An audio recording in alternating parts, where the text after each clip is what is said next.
and we'll be partnering with AT&T as the exclusive carrier for PlayStation Vita in the United States. Here we go. GameTrailers 2011 Game of the Year Awards.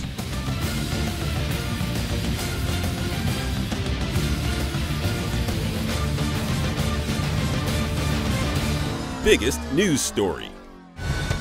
So my friends who are reporters tell me that there's absolutely nothing in the world that makes their editor's day like controversy and bad news.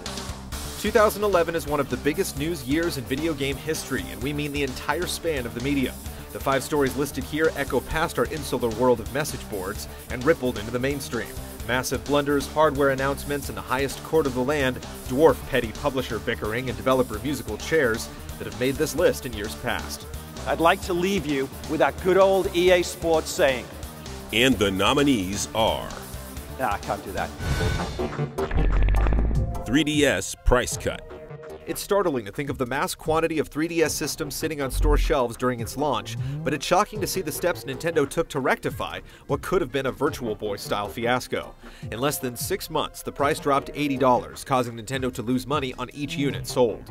The Goodwill Ambassador program did little to appease early adopters, and while Black Friday's attractive bundles are infusing the 3DS with new life, its shaky infancy has been one of infamy after the worldwide success of the DS. PlayStation Vita. While the 3DS licks its wounds, Sony has been watching the portable throne with a usurper's ambition.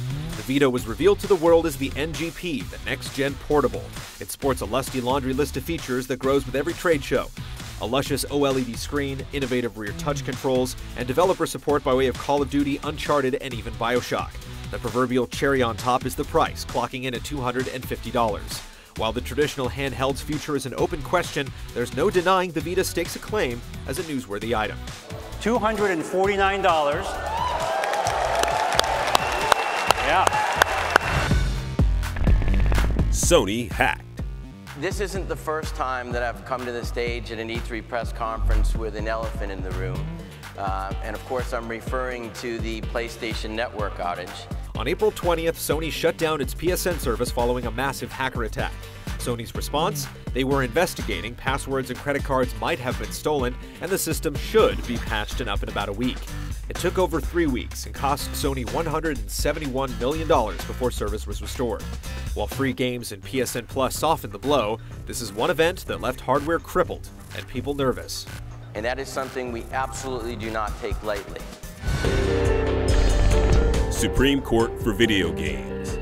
In a 7-2 ruling, the Supreme Court upheld the First Amendment for video games, squelching a 2005 California law that would have made the ESRB seem like an infantile boogeyman.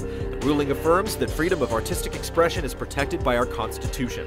If the ruling had gone the other way, it would have locked this category down, but even with the large majority verdict, this is one headline we watched with anxious eyes. Wii U. You want what you've always wanted, but you also want something new. Nintendo has decided to kickstart the next generation with the Wii U. While confusion over the controller and console components abound, Nintendo continues to innovate, making augmented reality and touch controls keystones to the new platform. Impressive visuals put an end to the SD era, and the unique interface turned something as simple as golf or baseball on its ear, just as the Wii did years before. Find out what happens when a second window opens to your game world. And the winner is... Sony hacked. More than any other story, the Sony hack has taken on personal and potentially damaging ramifications. This isn't a product on the horizon or a price drop. This is stolen personal information, credit cards and passwords escaping into the ether. This is 23 days of downtime for PSN, actively affecting 77 million users in one of the largest breaches ever, video games or otherwise. There are a lot of people here. This is Sony changing its terms of service to preclude class action lawsuits in case another gaffe occurs. This is the biggest news story of the year, with some ramifications possibly still yet to come. And I want to apologize both personally and on behalf of the company for any anxiety that we've caused you.